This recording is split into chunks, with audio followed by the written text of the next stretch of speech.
The day has done all it needs to do. Now only stillness remains. Let your thoughts loosen, like threads unraveling in the dark. What comes next is not to solve or to chase, just a quiet story drifting close. Perhaps it's a voice that remembers you, or a silence that has waited patiently. Let it meet you where you are, and let it lead you gently into rest. The desert stretched endless under a sky bruised with dusk, its sands whispering secrets to anyone fool enough to listen. In the small town of Bellflower, Nevada, where tumbleweeds danced and dreams went to dry out, folks spoke of the bellflower that glowed at dawn. Not the flower itself, nobody'd seen it in years, but the legend. A single bloom, they said, that lit up like a lantern when the first light hit, marking a place where promises were kept or broken. Clara Hensley leaned against the warped porch of her boarding house, her auburn hair catching the last of the sun. She was 32, with eyes that held too many stories, and a heart that hadn't learned to quit. Bellflower was her fresh start, or so she'd told herself when she'd fled Denver 3 years back, leaving behind a marriage that had soured like milk left in the heat. The boarding house was hers now, bought with what little she'd scraped together, and it was home to drifters, dreamers, and the occasional fool. Tonight, the fool was Everett Kane. He rode into town on a horse too fine for a man with dust-caked boots and a smile that didn't reach his eyes. Clara watched him tie the animal to the hitching post, his movements deliberate, like he was buying time to size up the place. He was tall, broad-shouldered, with dark hair that fell just shy of rakish. The kind of man who'd break hearts without meaning to, or maybe meaning to, depending on the day. "Room for one?" he called, his voice low, carrying a drawl that didn't quite belong anywhere. Clara straightened, brushing her apron. "Depends. You planning to pay or just charm your way through?" His laugh was soft, almost genuine. "Got coin, ma'am? Charm's just a bonus." She led him inside, the floorboards creaking under her boots. The boarding house smelled of sage and old wood, its walls lined with faded photographs of miners and ranchers long gone. Everett signed the ledger in a looping scroll, his fingers lingering on the pen like he was writing more than a name. Clara caught the scent of leather and something sharper whiskey, maybe, or regret. "You here for the flower?" she asked, sliding the key across the counter. He raised an eyebrow. "Folks still chase that old tale?" "Some do. Most don't find it." She paused, studying him. "You don't strike me as the chasing type." He met her gaze, and for a moment the air felt heavy, like a storm was rolling in. "Maybe I'm just passing through." She didn't believe him. Nobody passed through Bellflower. You either came looking for something or running from it. Upstairs, Everett settled into room 3, the one with the window facing the desert. He unpacked a single bag, a change of clothes, a worn journal, and a locket he didn't open. Outside, the night settled thick, the kind of quiet that made you hear your own heartbeat.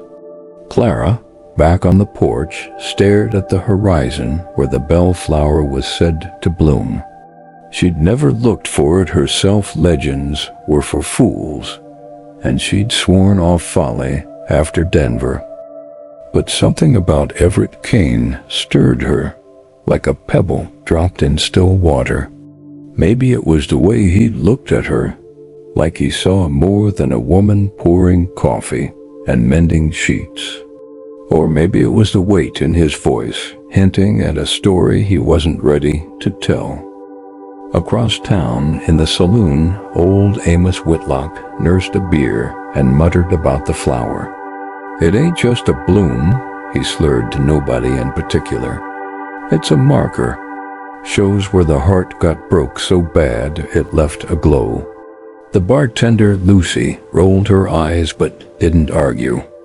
Amos was half mad, but his stories kept the drunks quiet. Clara didn't hear Amos's ramblings, but she felt the weight of the night. She locked the boarding house door, her fingers brushing the brass key she kept on a chain around her neck. It didn't open anything anymore, but she couldn't let it go. Not yet. In room 3, Everett sat by the window, the locket in his hand. He didn't open it, just held it like it was the only thing tethering him to the world. Outside, the desert waited, patient as a ghost. The morning came soft to Bellflower, painting the desert in hues of gold and shadow. Clara was up before the sun, her hands busy with the ritual of brewing coffee and setting out biscuits for the boarders. The air carried a chill, and the scent of sage hung heavy, as if the desert itself was exhaling. She moved through the boarding house with quiet purpose, her boots whispering against the worn floorboards. But her thoughts kept drifting to Everett Kane, the man in room 3, whose presence felt like a riddle she wasn't sure she wanted to solve. Everett came downstairs just as the first light crept through the windows, his hat pulled low and his coat slung over one shoulder. He nodded at Clara, his eyes catching hers for a moment too long before settling on the coffee pot. "Smells like heaven," he said, pouring himself a cup without asking. "Help yourself," Clara said, dry but not unkind. She slid a plate of biscuits his way, watching as he took one, his movements careful, like he was used to rationing. "You planning to stay long, Mr. Kane?" "Everett's fine," he said, leaning back in his chair. "And I reckon I'll stay till I know why I'm here." She raised an eyebrow. "That's a poet's answer, not a traveler's." He grinned, just a flicker, and took a bite of the biscuit. "Maybe I'm both." The other boarders trickled in old Mrs. Delaney, who knitted scarves no one wore, and Tom Harper, a prospector with more hope than sense. They ate in silence, the kind that comes from lives too heavy for small talk. Clara caught Everett watching them, his gaze sharp, like he was cataloging every detail. It made her uneasy, but not enough to look away when his eyes found hers again. Outside, Bellflower was waking up. The saloon across the street was quiet now, its doors shut tight until noon. Amos Whitlock, still half drunk from the night before, stumbled past, muttering about the Bellflower. Clara overheard him through the open window, his voice carrying like a prayer nobody believed in. "It glows for the broken," he said, to no one but the wind. "Shows you where the hurt lives." Clara shook her head, turning back to the counter. Legends like that were why people came to Bellflower and left with nothing but dust in their pockets. She'd seen it before, dreamers chasing a glow that didn't exist, only to find the desert didn't care about their hopes. But Everett was different. He didn't talk about the flower, didn't ask the usual questions. Instead, he asked about her. "You been in Bellflower long, Clara?" She paused, wiping her hands on her apron. 3 years. Long enough to know it's not a place for dreams. He tilted his head, studying her. "Yet here you are, running this place. Seems like a dream to me." She laughed, sharp and quick. "It's a roof, not a dream. There's a difference." "Maybe," he said, his voice softening. "But sometimes a roof's the start of something." The words hung between them, heavy with meaning neither of them was ready to unpack. Clara turned away, busying herself with the dishes, but she felt his gaze on her back, warm and steady. It was the kind of look that made you wonder what you'd missed about yourself. Later, as Everett stepped out to tend his horse, Clara found herself lingering by the ledger where he'd signed his name. The ink was smudged, like he'd pressed too hard, and she wondered what kind of man wrote his name like it was a confession. She shook the thought away, locking the ledger in its drawer. She had no business wondering about men like Everett Kane. Across town, Lucy the bartender was sweeping the saloon's porch when she saw Everett pass by. She knew his type, trouble wrapped in charm, the kind that left stories in its wake. She'd seen Clara watching him, too, and it worried her. Clara was tough, but she had a heart that bruised easy, and Lucy had a knack for spotting storms before they hit. Back at the boarding house, Clara found a note slipped under the kitchen door. It was written in a hurried scrawl, the ink still fresh. Asterisk, meet me at the old well tonight. I know about the flower, asterisk. No signature, but she knew it was Everett's hand. Her pulse quickened, not from fear, but from something she hadn't felt in years: curiosity, sharp and reckless. She tucked the note into her apron, telling herself she wouldn't go. The desert was full of secrets, and she'd learned long ago that some were best left buried. The sun dipped low, painting Bellflower's streets in shades of amber and rust. Clara moved through the boarding house, lighting lanterns that cast soft glows on the walls.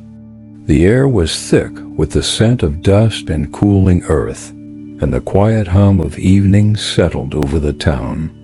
She'd spent the day tending to chores, mending linens, scrubbing floors, but the note in her apron pocket burned like a coal, its words replaying in her mind. Asterisk, meet me at the old well tonight. I know about the flower. She hadn't decided if she'd go. Clara was practical, not the kind to chase mysteries or men, especially not men like Everett Kane, who carried secrets like a second skin. But there was something about him, his quiet intensity, the way his eyes seemed to see past her defenses, that made her wonder. Wondering was dangerous, though, and she'd sworn off danger when she left Denver. Supper was simple: stew and cornbread served to the boarders in the dining room. Everett was there, sitting at the far end of the table, his hat resting on the chair beside him. He ate slowly, listening more than he spoke as Tom Harper rambled about a new claim he'd staked in the hills. Mrs. Delaney nodded along, her knitting needles clicking like a metronome. Clara poured coffee, her movements steady, but she felt Everett's gaze follow her, soft but unyielding. You ever seen that flower, Clara? Tom asked, his voice cutting through the room. The one that glows? She set the coffee pot down, her lips pressing into a thin line. It's a story, Tom. Nothing more. Amos swears it's real, he pressed, leaning forward. Says it marks where someone's heart got shattered. Amos swears a lot of things, she said, her tone light but firm. Most of it's whiskey talking. Everett's eyes flicked up, meeting hers. Some stories got truth in them, he said, his voice low. Even the wild ones. She held his gaze, feeling a spark of something defiant, maybe, or curiosity. And some stories are just dust, she replied, turning back to the kitchen. The rest of the meal passed quietly, but Clara's thoughts were loud. She kept seeing the note's hurried scrawl, kept hearing Everett's voice, smooth as river stones. When the boarders retired and the house grew still, She stood by the sink, staring out at the desert. The old well was a mile out, a crumbling relic from Bellflower's mining days. Nobody went there anymore, not unless they were looking for trouble. She pulled the note from her pocket, smoothing it flat. The ink was bold, almost reckless, like the man who'd written it. She told herself it was foolish, that Everett was just another drifter with a story to sell. But her heart, stubborn as ever, wouldn't listen. When the moon rose, pale and heavy, Clara slipped on her shawl and stepped outside. The desert was alive with whispers, crickets, wind, the soft crunch of her boots on the sand. She walked toward the well, her breath steady, but her pulse quick. She wasn't sure what she'd find or what she wanted to find. The well stood alone, its stones weathered and half sunk into the earth. Everett was there, leaning against it, his silhouette sharp against the moonlight. He didn't startle when she approached, just turned his head, his eyes catching the light like a cat's. "Thought you might not come," he said, his voice soft, almost relieved. "Thought about it," Clara admitted, stopping a few paces away. "What's this about, Everett? The flower?" He pushed off the well, stepping closer. The air between them felt charged, like the moment before a storm. "Not just a flower," he said. "The truth behind it. You ever wonder why folks keep chasing it?" She crossed her arms, her shawl slipping slightly. "Folks chase a lot of things. Doesn't mean they're real." He studied her, his expression unreadable. "What if I told you I've seen it? Not the flower itself, but the glow. Out there in the desert years ago." She laughed, sharp and quick, but it faltered under his gaze. "I'd say you're a better liar than most." "I ain't lying," he said, his voice steady. "And I think you know it." Clara's breath caught, not from his words, but from the way he said them, like he was offering her a piece of himself. She wanted to push back, to call him out, but something in her hesitated. "Why tell me?" she asked instead. "Why now?" He reached into his pocket, pulling out the locket she'd glimpsed before. He didn't open it, just held it in his palm. "Because I think you've got a story, too," he said. "And maybe they're tangled up." The desert stretched silent around them, waiting. Clara felt the weight of the moment, like a door creaking open. She didn't step through not yet, but she didn't close it, either. The desert night wrapped around Clara and Everett, like a velvet cloak, the air cool and heavy with the scent of dry sage. The old well stood silent, its stones holding secrets older than either of them. Clara's shawl slipped further down her shoulder as she stood across from Everett, his locket glinting faintly in the moonlight. His words hung between them, asterisk, maybe they're tangled. Up asterisk, and she felt a pull like a thread tugged at her heart. She didn't trust it, but she didn't walk away either. "You don't know me," she said, her voice steady despite the quickening of her pulse. "What makes you think our stories got anything to do with each other?" Everett's gaze didn't waver. He turned the locket over in his hand, his thumb brushing its edge. "I don't know you, Clara. Not yet. But I know what it looks like when someone's carrying something heavy. You've got that look." She bristled, crossing her arms tighter. "You see what you want to see. That's no proof of anything." He stepped closer, just enough to make the space between them feel smaller, warmer. "Maybe. But I'm betting you didn't come out here just to prove me wrong." Clara's lips parted, ready to fire back, but the words didn't come. He was right, she'd come, despite every sensible bone in her body telling her to stay put. The note, his note, had stirred something restless in her, something she'd buried under years of routine and resolve. She looked away, out at the desert, where the horizon swallowed the stars. "Tell me about the glow," she said finally, her voice softer now. "You said you saw it. What was it?" Everett leaned back against the well, his posture easing like he'd been waiting for her to ask. "It was a long time ago, out near Tucson. I was running from something. Don't matter what. I was camped in the desert, half-starved, when I saw just a flicker, like a candle in the distance. Thought I was dreaming, but it led me to water. Saved my life." Clara frowned, her practicality warring with the pull of his story. "Could have been anything. A firefly, a lantern, your own tired eyes playing tricks." "Could have been," he admitted, his voice low. "But it felt alive, like it wanted me to find it. Ever since I've been chasing that feeling. Led me here, to Bellflower." She studied him, searching for the lie, but his eyes were steady, unguarded. It unnerved her, how easily he spoke of things most men kept locked away. "And the flower?" she asked. "You think it's real?" "I think it's a marker," he said, echoing Amos's drunken ramblings. "Not for a place, but for a moment. When something breaks so deep, it leaves a light behind." Clara's breath hitched. She thought of Denver, of the man she'd loved and the promises that had crumbled like ash. She thought of the key around her neck, the one she couldn't let go. "That's a pretty story," she said, her voice tight. "But it doesn't mean anything."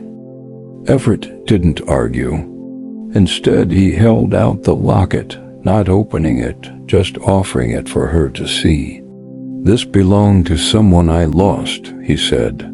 "Someone who believed in the flower. I'm here because of her." Clara's fingers twitched, wanting to reach for the locket, to ask who her was, but she held back.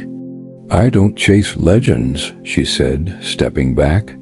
"And I don't open old wounds." He nodded, slipping the locket back into his pocket. "Fair enough. But you're here, Clara. That's a start." She turned to go, her boots crunching on the sand, but his voice stopped her. "You ever think about it? What you'd do if you found the flower?" She didn't turn around.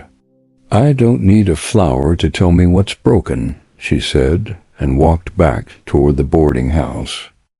The town was asleep when she returned, its streets empty save for the occasional creak of a shutter in the breeze. Clara slipped inside, locking the door behind her. The house was quiet, the boarders long retired, but she felt restless, like the desert itself was whispering to her. She lit a lantern and sat at the kitchen table, her fingers tracing the chain around her neck. The key felt heavier tonight, its weight a reminder of choices she'd rather forget. Outside, Everett lingered by the well, his silhouette blending into the night. He didn't follow her, didn't call out. He just stood there, the locket in his hand, as if waiting for the desert to tell him what came next. The dawn crept over Bellflower, soft as a sigh, painting the desert in whispers of pink and gold. Clara stood on the porch of the boarding house, her hands wrapped around a tin mug of coffee, steam curling into the cool morning air. She hadn't slept well, her dreams tangled with images of glowing flowers and Everett's voice, low and steady, saying her name.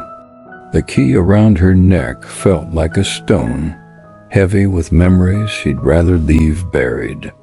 She told herself last night's walk to the well was a mistake, a lapse in judgment. But the truth was, she felt more awake than she had in years. Inside, the house stirred. Mrs. Delaney was already at her knitting, her needles clicking like a heartbeat, while Tom Harper muttered about his claim over breakfast. Everett hadn't come down yet, and Clara was grateful for the reprieve. His presence was like a spark too close to dry grass, dangerous, unpredictable. She didn't need that kind of trouble, not when she'd worked so hard to build a life here, steady and safe. But the desert had a way of unsettling things. As Clara swept the porch, she noticed a figure approaching from the edge of town, a woman, her silhouette sharp against the rising sun. She wore a faded blue dress and a bonnet that had seen better days, her steps slow but deliberate. Clara set the broom aside, her curiosity piqued. Strangers were rare in Bellflower, and women traveling alone rarer still. The woman stopped at the hitching post, her face half hidden by the bonnet's brim. She was young, maybe mid-20s, with pale skin and eyes that darted like a bird's. "This the boarding house?" she asked, her voice soft but edged with something Clara couldn't place: nervousness, maybe, or fear. "It is," Clara said, wiping her hands on her apron. "You looking for a room?" The woman nodded, her fingers twisting the strap of a small satchel. "Just for a night or two. Name's Sarah Tate." Clara led her inside, the floorboards creaking under their steps. Sarah signed the ledger in a tight, careful script, her hands trembling slightly. Clara noticed a silver bracelet on her wrist, simple but finely made, out of place with her worn clothes. "Traveling far?" Clara asked, sliding a key across the counter. Sarah's eyes flicked up, then away. "Far enough," she said, and offered no more. Clara showed her to room 2, across the hall from Everett's. As Sarah set her satchel on the bed, Clara caught a glimpse of something inside a folded letter, the paper yellowed with age. She didn't pry, but the sight stirred something in her, a memory of her own letters, burned long ago in Denver. Downstairs, Everett finally appeared, his hair still damp from washing, his coat slung over one arm. He paused when he saw Clara, his eyes searching hers like he was looking for traces of last night. "Morning," he said, his voice warm but careful. "Morning," she replied, busying herself with the coffee pot. "Sleep well?" "Well enough," he said, taking a seat. "You?" She didn't answer, just poured his coffee and moved on. But she felt his gaze on her, steady and unhurried, and it made her skin prickle. She was about to say something sharp, to put distance between them, when Sarah came downstairs, her bonnet gone, her dark hair pinned loosely. She froze when she saw Everett, her face paling like she'd seen a ghost. Everett's hand tightened around his mug, but his expression stayed calm. "Miss," he said, nodding politely. Sarah's lips parted, but no words came. She sat at the far end of the table, her hands clasped tight in her lap. Clara watched the exchange, her instincts humming. There was history here, unspoken but thick as dust. She didn't ask, not yet, but she filed it away, like a piece of a puzzle she didn't know she was solving. The morning passed quietly, but the air felt charged, like the desert was holding its breath. Clara caught Sarah staring out the window, her fingers brushing the bracelet, while Everett lingered longer than usual over his coffee, his eyes distant. When he finally left, saying he was checking on his horse, Clara found herself watching him go, her thoughts a jumble of suspicion and something softer, something she didn't want to name. Later, as she dusted the parlor, Clara overheard Mrs. Delaney muttering to herself.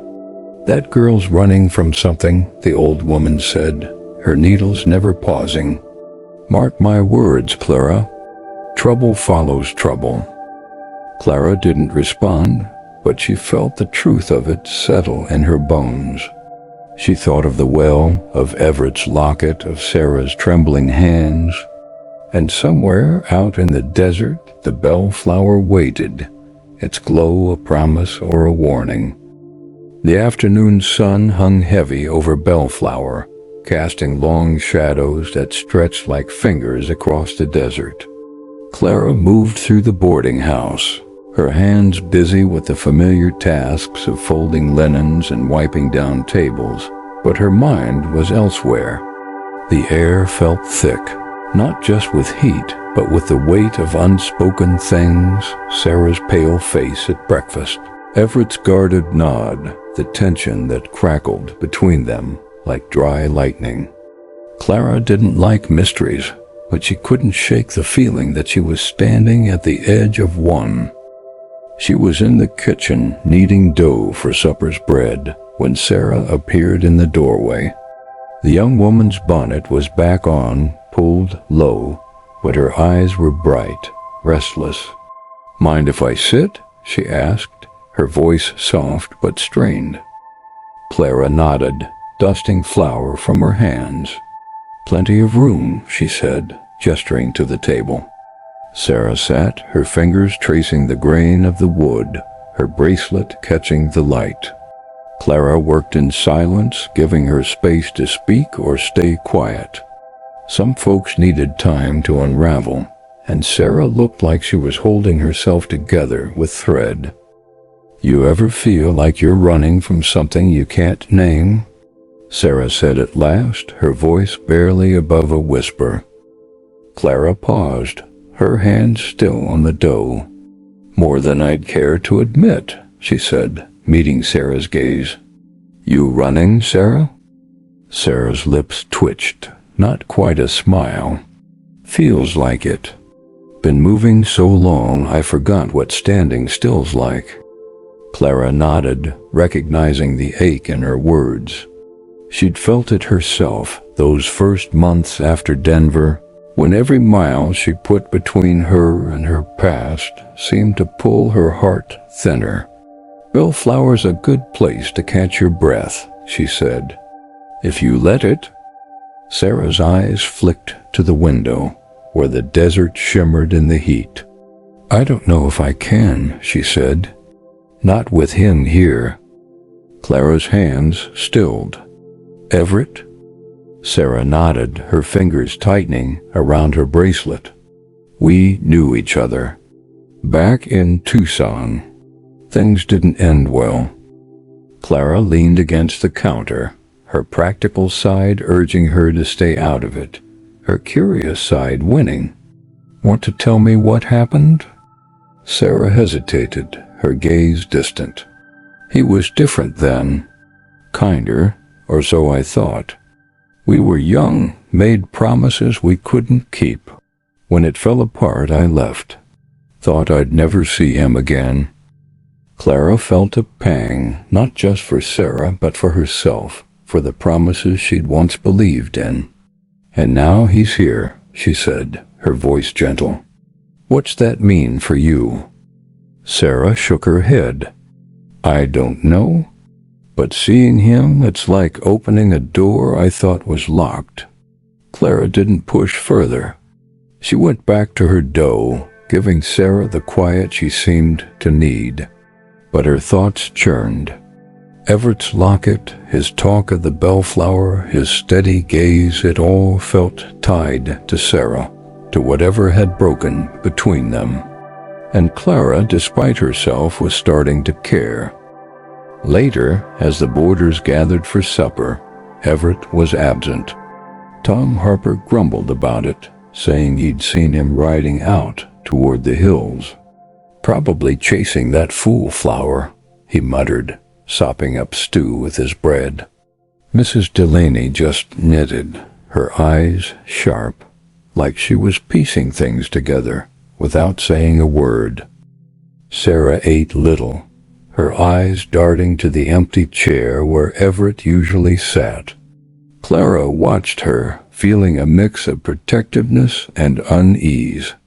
She didn't know Everett's side of the story, but she knew heartbreak when she saw it, and Sarah was wearing it like a second skin. After supper, Clara stepped onto the porch, the evening air cool against her face. The desert was quiet, save for the soft hum of crickets and the distant howl of a coyote. She thought of Everett, out there in the hills, chasing a glow that might not exist. She thought of Sarah, running from a past that had caught up to her. And she thought of herself, standing still but feeling the pull of something new, something risky. Her fingers brushed the key around her neck, its edges worn smooth from years of touch. She hadn't opened her heart since Denver, hadn't let herself want more than this boarding house, this life. But Everett's words at the well, maybe they're tangled up, echoed in her, stirring a longing she couldn't ignore. As the stars began to prick the sky, Clara made a decision. She'd talk to Everett, hear his side, not because she trusted him, but because she needed to understand. The bellflower, the glow, the broken promises, it was all leading somewhere, and she was tired of standing on the sidelines. The evening settled over Bellflower like a soft blanket, the desert cooling under a sky dusted with stars. Clara stood at the boarding house sink, washing dishes by the flicker of a lantern, her hands moving through the familiar motions while her thoughts wandered. The day had left her restless, Sarah's confession, Everett's absence, the way the air seemed to hum with secrets. She felt like she was holding a handful of threads, none of them quite tying together. She dried her hands and stepped into the parlor, where Mrs. Delaney sat knitting, her needles clicking steadily. The old woman looked up, her eyes sharp despite the late hour. "You're troubled, Clara," she said. Not a question, but a fact. Clara managed a small smile, sitting across from her. "Just a long day is all." Mrs. Delaney's needles paused. "It's that man, Everett, and the girl, Sarah. They've got you stirred up." Clara didn't deny it. "They've got history," she said, keeping her voice low, "and I'm not sure I want to be part of it." "History's got a way of pulling folks in," Mrs. Delaney said, resuming her knitting. "Like the bellflower. People don't chase it 'cause they want to, they chase it 'cause they have to." Clara's fingers brushed the key around her neck, a habit she couldn't break. "You believe in that flower?" The old woman shrugged. "Don't matter if I do. Matters what it means to them. And to you." Clara didn't have an answer for that. She bid Mrs. Delaney good night and checked the house, locking doors and dimming lanterns. But sleep felt far off, her mind too full of questions. She needed air, needed to clear her head. Slipping on her shawl, she stepped outside, the desert's quiet wrapping around her like an old friend. The town was asleep, its streets empty save for the soft glow of a lantern in the saloon across the way. Clara walked without a destination, her boots crunching on the sand, until she found herself nearing the livery stable. Everett's horse was there, tethered and calm, which meant he was back from wherever he'd ridden. Her pulse quickened, not from fear, but from the pull of unfinished business. She was about to turn back when she saw him, Everett, leaning against the stable's wall, his hat tipped back, a cigarette glowing faintly in his hand. He didn't startle when he saw her, just exhaled a thin stream of smoke and nodded. "Evening, Clara." "Evening," she said, stopping a few paces away. The air between them felt charged, like it had at the well. "You were gone a while." He flicked ash from the cigarette, his eyes on the desert. "Needed to think. The hills are good for that." She crossed her arms, her shawl slipping slightly. "Find anything out there? The flower, maybe?" He smiled, faint and wry. "Not yet. But I wasn't looking for it today." "Then what were you looking for?" she asked, her voice sharper than she meant. He looked at her then, his gaze steady, unguarded. "Answers. Same as you, I reckon." Clara felt a flush creep up her neck, but she held her ground. "Sarah told me about Tucson," she said, watching his face. "About the promises you made. The ones you didn't keep." Everett's expression didn't change, but his hand stilled, the cigarette burning down between his fingers. "She tell you her side, then?" "Enough of it," Clara said. "Enough to know she's hurting. And you're part of why." He nodded, slow, like he'd expected this. "I ain't proud of what happened," he said, his voice low. "We were kids, Clara. Thought we could outrun the world. When it caught up, I let her down. Been carrying that ever since." She studied him, searching for the lie, but his eyes were clear, heavy with regret. "Why come here?" she asked. "Why now?" He dropped the cigarette, grinding it out with his boot. "Heard she was headed this way. Thought maybe I could make it right. Or at least try." Clara's heart twisted, not just for him, but for Sarah, for herself, for all the ways people tried to mend what was broken. "And the flower?" she asked. "That part of making it right?" He reached into his pocket, pulling out the locket. "She believed in it," he said, his voice softening. "Said it'd show us where we went wrong. I didn't believe her then. Now, I'm not so sure." Clara looked at the locket, its silver catching the starlight. She wanted to ask more, who Sarah was to him, what the locket held, but the words felt too heavy, too soon. Instead, she said, "You can't fix someone else's heart, Everett. Not if they don't want it fixed." He met her gaze, and for a moment, the desert fell away, leaving just the two of them. "What about yours, Clara?" he asked, his voice barely a whisper. "Who's fixing that?" She stepped back, her breath catching. "Good night, Everett," she said, and turned toward the boarding house, her heart pounding like a drum. The morning light filtered through Bellflower's dusty streets, soft and golden, like honey spilled across the desert. Clara stood at the boarding house counter, sorting receipts, her hands moving automatically while her mind churned. Last night's conversation with Everett lingered like a song she couldn't shake, his regret, his locket, his question about her heart. It had kept her awake, staring at the ceiling, the key around her neck, a quiet weight against her skin.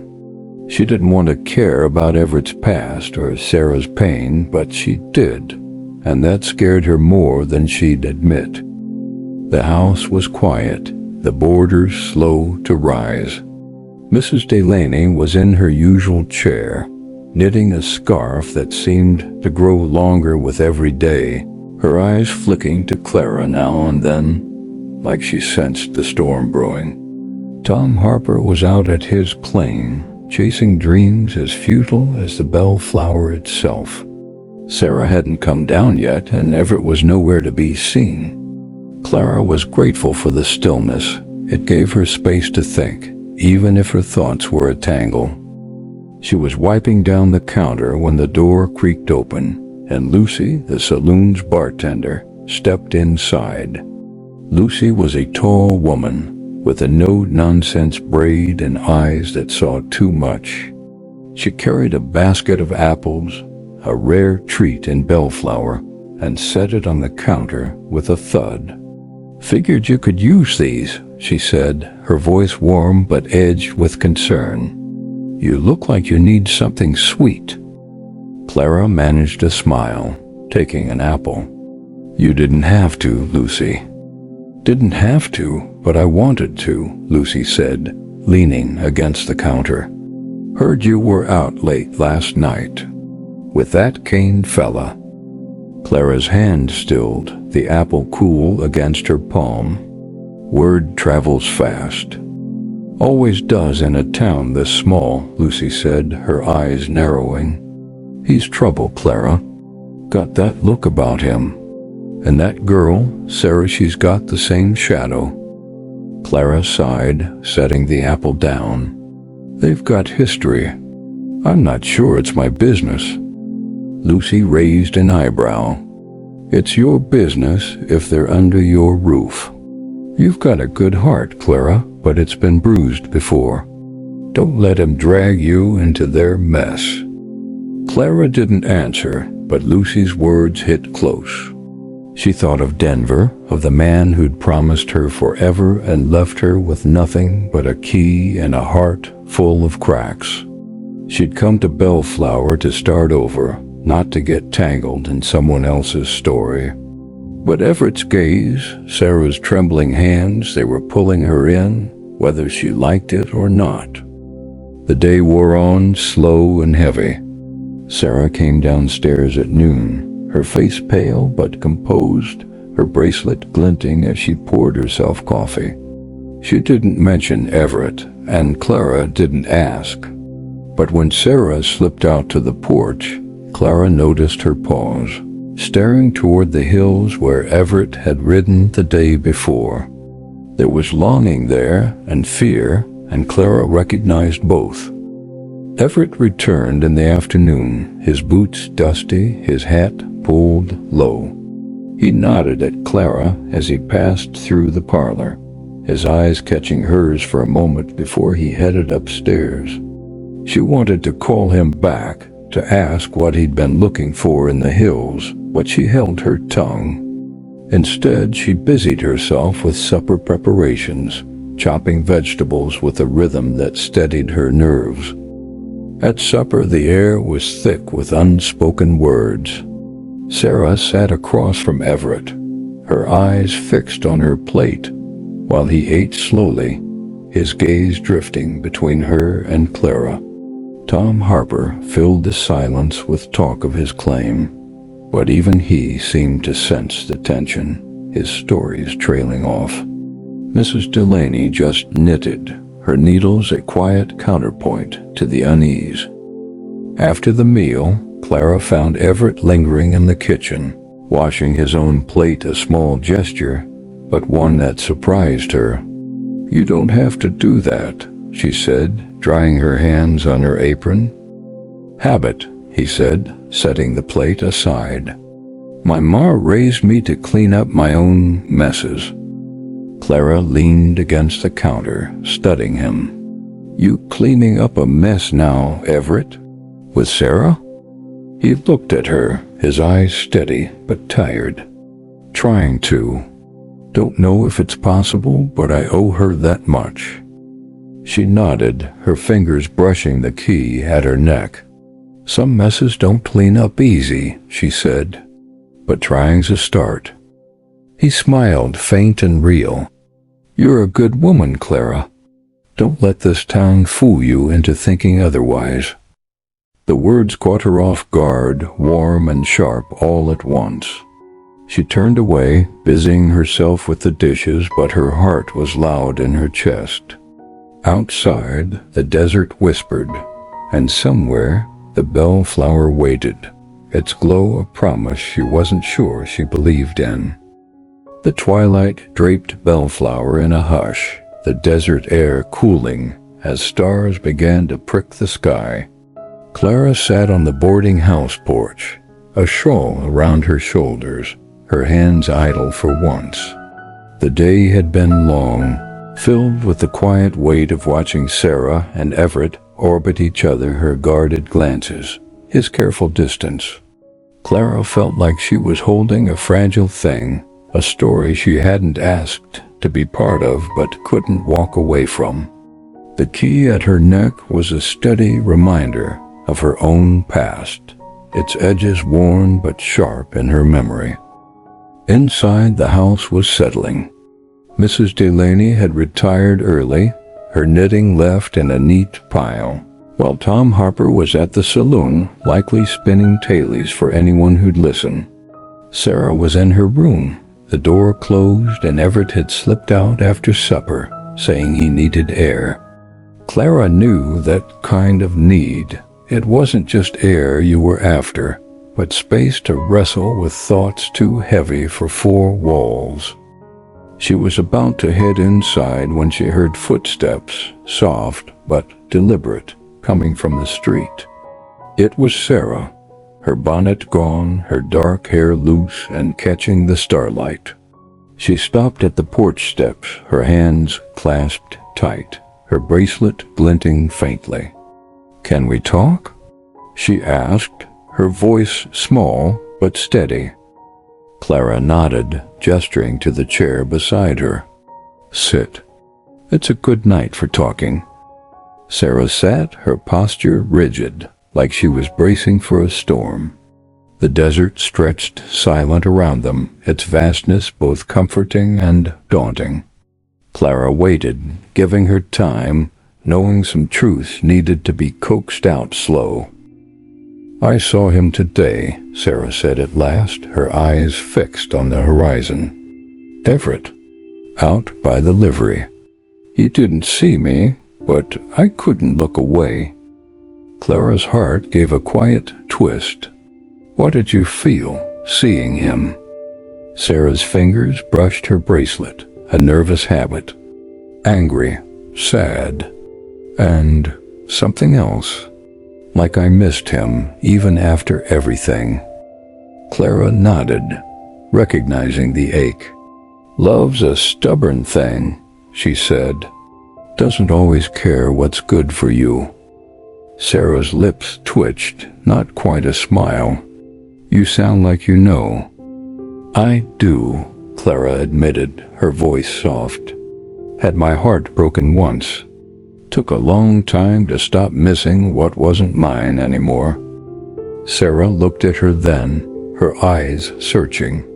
"What happened? If you don't mind me asking." Clara's fingers found the key, its weight familiar. She hadn't told the story in years, but something about Sarah's quiet vulnerability loosened the words. "His name was James," she said. "We were married back in Denver. Thought we'd build a life together. But he had a wandering heart, and I wasn't enough to keep it still. Left me with this key and a house full of promises that didn't hold." Sarah's eyes softened. "I'm sorry, Clara." "Don't be," Clara said, her voice steady. "It brought me here, and here's not so bad." Sarah nodded, her gaze drifting back to the desert. "Everett and I. We were never married, but we might as well have been.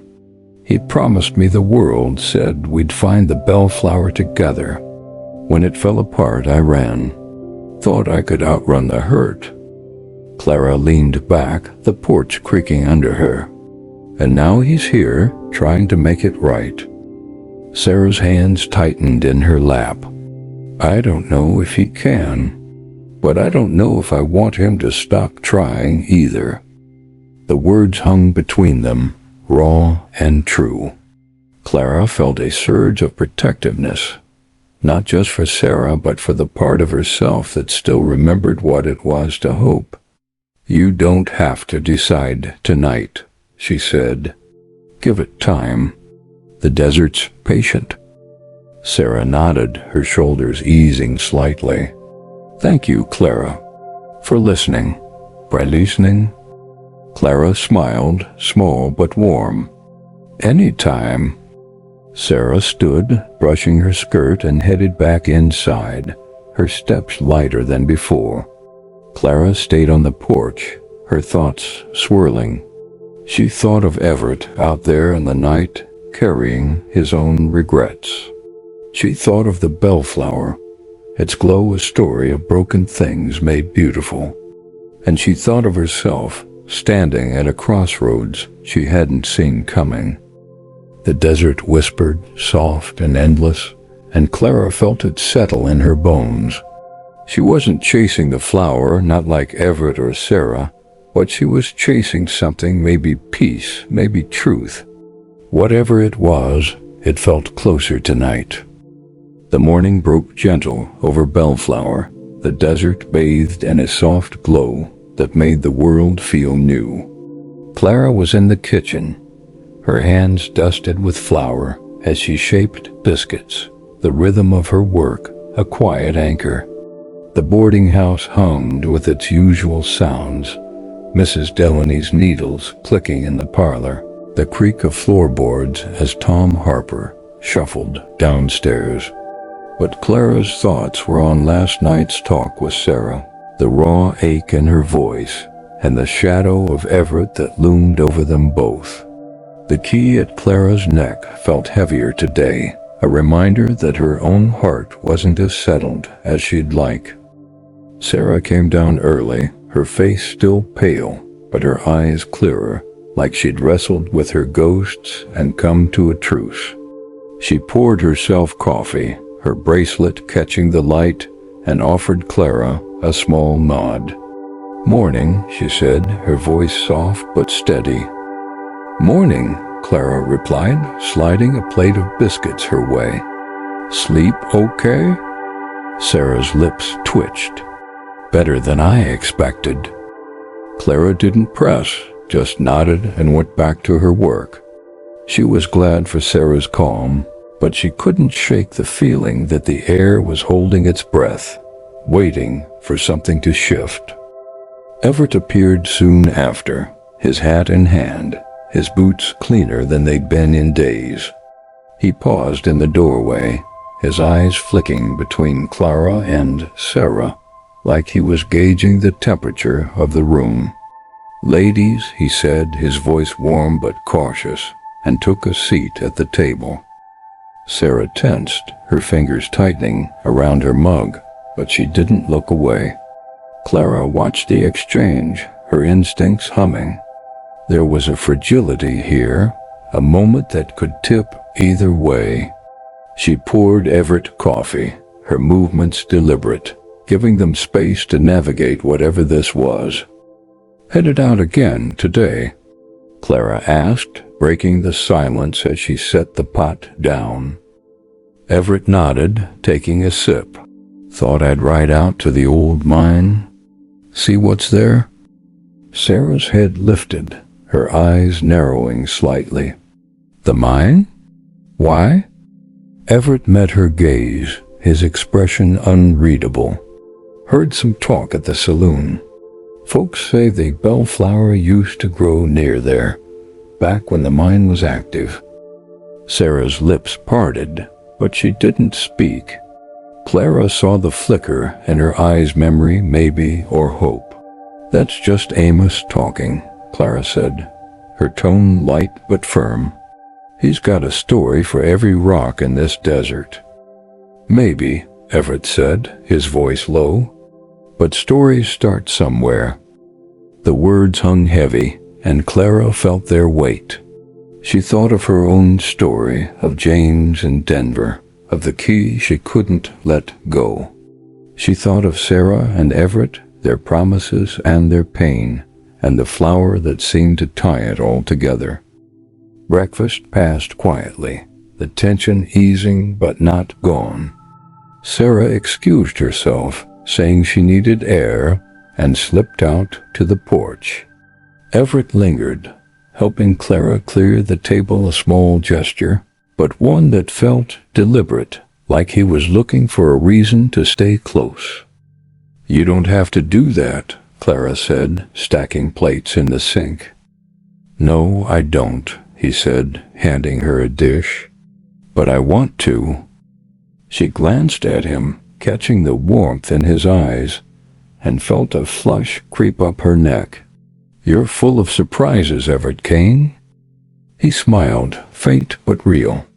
"Hope they're the good kind." Clara didn't answer, just turned to the sink, her heart a little louder than she'd like. She was about to say something sharp, to keep her distance when he spoke again, his voice softer now. "Clara, about Sarah. I don't want to hurt her. Not again." She looked at him, her hands still in the soapy water. "Then don't," she said, her voice steady. "But you can't make her trust you just because you want her to." He nodded, his eyes distant. "Fair enough. Just keep an eye on her, will you? She's stronger than she looks, but she's carrying a lot." Clara dried her hands, studying him. "And what about you, Everett? What are you carrying?" He didn't answer right away, just reached into his pocket and pulled out the locket, holding it like it was both anchor and burden. "Same as most folks, I reckon," he said. "A little hope, a lot of regret." Clara felt a pang, not just for him, but for herself, for the parts of her heart she'd locked away. "Go careful out there," she said, nodding toward the door. "The desert's not kind to dreamers." He tipped his hat, a small gesture that felt like a promise, and headed out. Clara watched him go, her thoughts a jumble of caution and curiosity. The bellflower, the mine, the locket, it was all pulling them together, and she wasn't sure where it would lead. The afternoon sun burned low over Bellflower, casting the desert in a warm amber haze. Clara stood at the boarding house window, her fingers brushing the curtain as she watched the street. The town was quiet, save for the occasional clatter of a wagon or the distant bark of a dog. Her hands were still, her chores done for now, but her mind was restless, turning over the morning's breakfast, Sarah's guarded eyes, Everett's quiet resolve, the mention of the old mine. The key at her neck felt like a pulse, steady but insistent, urging her to face something she wasn't ready to name. Sarah was on the porch, sitting in the shade with a book she wasn't reading, her bracelet glinting as she turned a page. Clara had checked on her earlier, offering iced tea, but Sarah's smile had been tight, her thoughts clearly elsewhere. Clara didn't push, she knew the look of someone wrestling with their heart, and Sarah needed space to do it. Everett hadn't returned since riding out to the mine, and Clara found herself glancing at the horizon more than she'd admit. She told herself it was practical, she didn't want trouble under her roof, and Everett had a knack for stirring it. But the truth was softer, riskier. His question from days ago, asterisk, "What about yours, Clara? Who's fixing that?" Asterisk had lodged in her like a seed taking root. The door creaked behind her, and Mrs. Delaney shuffled in, her knitting tucked under one arm. "You're watching for him," the old woman said, settling into her chair. It wasn't a question. Clara let the curtain fall, turning with a small smile. "Just keeping an eye on things." Mrs. Delaney's needles began their familiar click. "He's got you thinking, that one. Don't pretend he don't." Clara sighed, sitting across from her. "He's got a story, that's all. Same as Sarah. Same as me." The old woman's eyes were sharp, seeing more than Clara wanted. "Stories tangle, Clara. Always do. The bellflower's just the knot." Clara's fingers found the key, its edges worn smooth. "You keep talking about that flower like it's real." Mrs. Delaney shrugged, her needles never pausing. "Real or not, it's what folks chase when they're lost. You ask yourself what you're chasing." Clara didn't answer, but the question settled in her chest, heavy and true. She was about to change the subject, when the door swung open, and Everett stepped inside, his hat dusty, his face lined with something like exhaustion or relief. He nodded at Clara, his eyes catching hers, and she felt a spark, quick and warm. "Find what you were looking for?" she asked, her voice steady despite the flutter in her pulse. He set his hat on the table, running a hand through his dark hair. "Maybe," he said, his voice low. "The mine's a ruin, but there's something out there. A feeling like the desert's holding its breath." Clara raised an eyebrow, half skeptical, half curious. "That's a poet's answer." He smiled, faint but real. "Told you I might be one." Mrs. Delaney snorted softly, her needles clicking, but she didn't look up. Clara felt the air shift, like a page turning, and she was about to ask more when Sarah appeared in the doorway, her book forgotten in her hand. Her eyes locked on Everett, and the room grew still, the tension thick as dust. "You went to the mine," Sarah said, her voice quiet but sharp. "Why?" Everett's gaze soft, but he didn't look away. "Because of you," he said, simple and raw. "You believed in the flower, Sarah. I wanted to see if I could find it. For you." Sarah's breath caught, her fingers tightening around the book. "You don't get to do that," she said, her voice trembling. "Not after everything." Clara stayed silent, her heart aching for them both. She saw the hurt in Sarah's eyes, the regret in Everett's, and felt the pull of their story, tangled with her own. "I know I don't," Everett said, stepping closer but stopping short. "But I'm here, Sarah. I'm trying." Sarah shook her head, her eyes bright with unshed tears. "Trying doesn't erase the past." She turned and left, her footsteps soft but final. Everett didn't follow, just stood there, his hands clenched at his sides. Clara wanted to say something, to ease the weight in the room, but the words felt too small. Instead, she touched his arm, brief and light, and said, "Give her time." He nodded, his eyes distant, and headed upstairs, the locket in his pocket a quiet shadow. Clara watched him go, her thoughts a swirl of hope and caution. The Bellflower, real or not, was drawing them all closer, and she wasn't sure what they'd find when they reached it. The dawn broke soft over Bellflower, its light spilling across the desert like a quiet promise. Clara stood at the edge of town, her boots dusted with sand, her shawl loose around her shoulders. The air was cool, carrying the scent of sage and possibility, and she felt it settle in her chest, steadying her. Last night had shifted something Sarah's raw words. Everett's confession, the way their stories seemed to weave through her own. The key at her neck was still there, but its weight felt different, less like a burden and more like a choice. She'd woken early, unable to sleep, and found a note slipped under her door. Everett's scrawl, simple and direct. Asterisk, meet me at the mine at first light. Bring Sarah, if she'd come. Clara had hesitated, her practical side urging her to stay out of it, but her heart, stubborn, hopeful, had won. She'd knocked on Sarah's door, and to her surprise, Sarah had agreed, her eyes tired but resolute.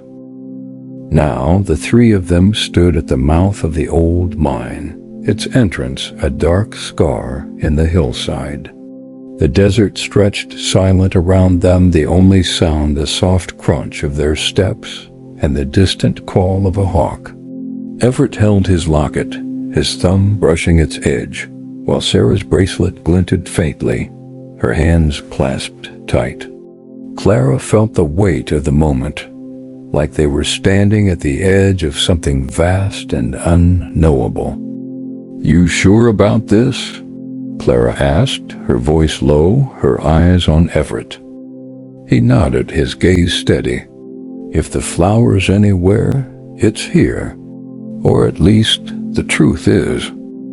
Sarah's lips pressed thin, but she didn't argue. Let's get it over with, she said, her voice soft but firm. They stepped into the mine, the air cool and damp, smelling of earth and time. Everett lit a lantern, its glow casting shadows that danced along the rough walls. The tunnel was narrow, its timbers sagging, but it held, like it had been waiting for them. Clara's heart beat steady, her fingers brushing the key for courage, not out of habit but choice.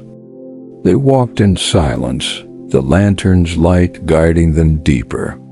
Clara felt the desert's pulse, or maybe it was her own, urging her forward. She thought of James, of Denver, of the life she'd left behind. She thought of Sarah and Everett, their broken promises, their hope for something more. And she thought of the Bellflower, its glow a story of hearts made whole. The tunnel opened into a small chamber, its walls glittering with flecks of quartz.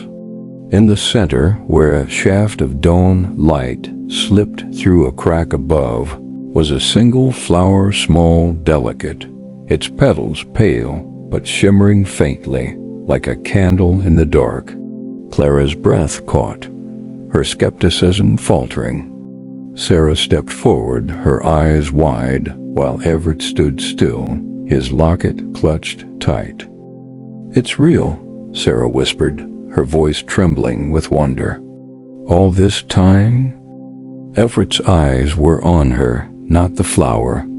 "I wanted you to see it," he said, his voice raw. "To know I never stopped believing in what we had." Sarah turned to him, her face a mix of pain and hope. "It's not enough," she said, but her voice broke, and Clara saw the truth. She wanted it to be enough. Clara stepped closer, her eyes on the flower. It wasn't just a bloom, it was a marker, like Amos had said, for the moments that broke you and the ones that healed you. She thought of her own heart, cracked but still beating, and felt a quiet resolve. "It's not about the flower," she said, her voice steady. "It's about what you do with it." Sarah nodded, her hand brushing Everett's, tentative but real. "I don't know if I can forgive you," she said, "but I want to try." Everett's shoulders eased, his locket slipping back into his pocket. "That's more than I deserve," he said, and Clara believed him. They left the mine as the sun climbed higher, the flower untouched, but its glow etched in their hearts. Clara walked behind, giving Sarah and Everett space, her own thoughts settling like dust after a storm. She didn't need the flower's light, she'd found her own, somewhere between the desert's whispers and the courage to care again. Back at the boarding house, life resumed its rhythm, but Clara felt changed, lighter. The key at her neck was just a key now, a memory she could choose to carry or let go. The Bellflower had done its work, not by glowing, but by showing them what they'd been chasing all along, each other, themselves, a chance to begin again. Not all spirits seek to frighten. Some just wish to be remembered. If their tale lingered with you, let it rest with your breath. Sleep well tonight. And if you hear a whisper in your dreams, maybe it's just the end of the story.